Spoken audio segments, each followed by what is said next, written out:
Good morning, guys. Let's go ahead and talk about what you have written for your context clues.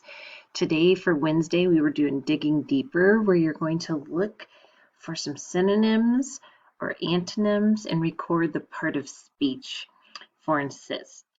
So, I wanted to talk about where to find some of these just as a reminder. So, when we have the dictionary, I'm here on dictionary.com.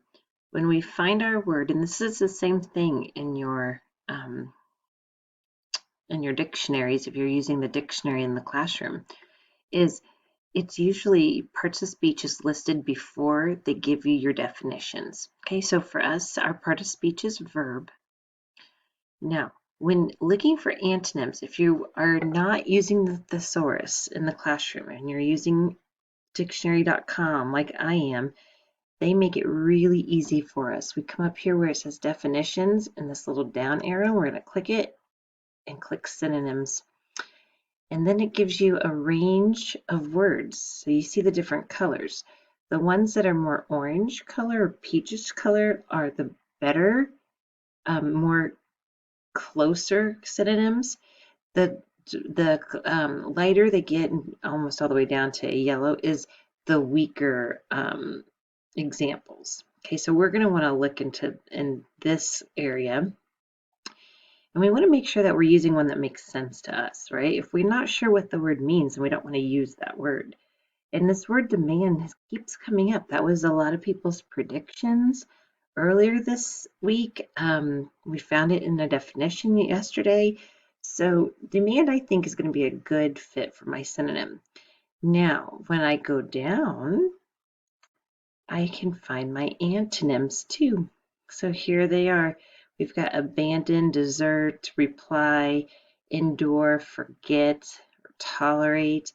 Again, we want to pick one that makes sense to us. So like maybe the word forget is an idea for an antonym. Okay, so those are some places to look if you're not using the dictionary or thesaurus in the classroom. Okay, so there's our context clues. Let's talk about prepositions today. Yesterday we went over our model sentence and our my imitation sentence. So you do need to get your PoP book out. Turn to, that's weird, it's not letting me open this.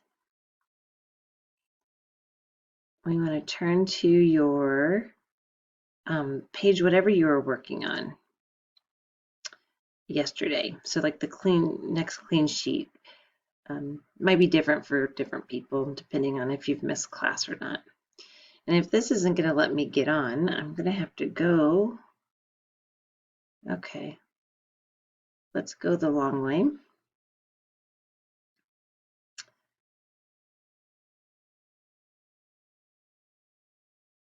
Prepositions Wednesday.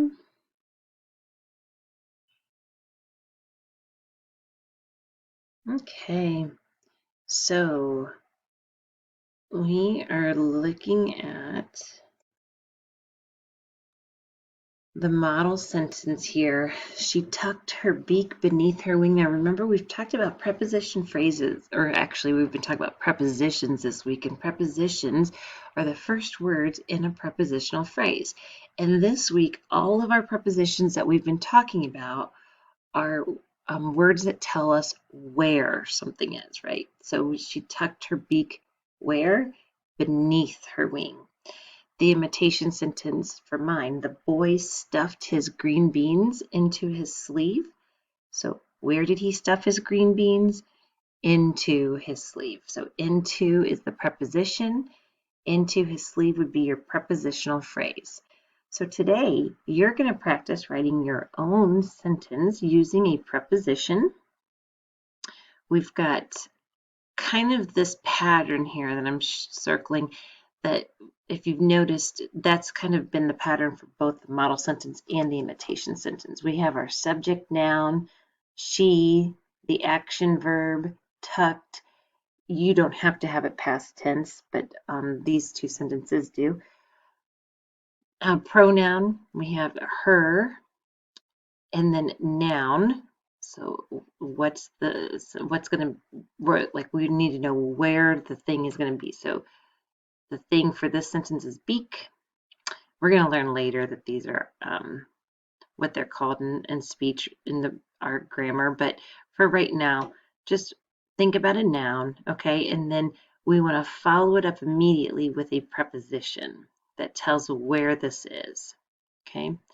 So if you look down at my imitation sentence, boy is my subject noun, stuffed is my action verb, pronoun is his, my noun is beans with an adjective green, and then my preposition into his sleeve.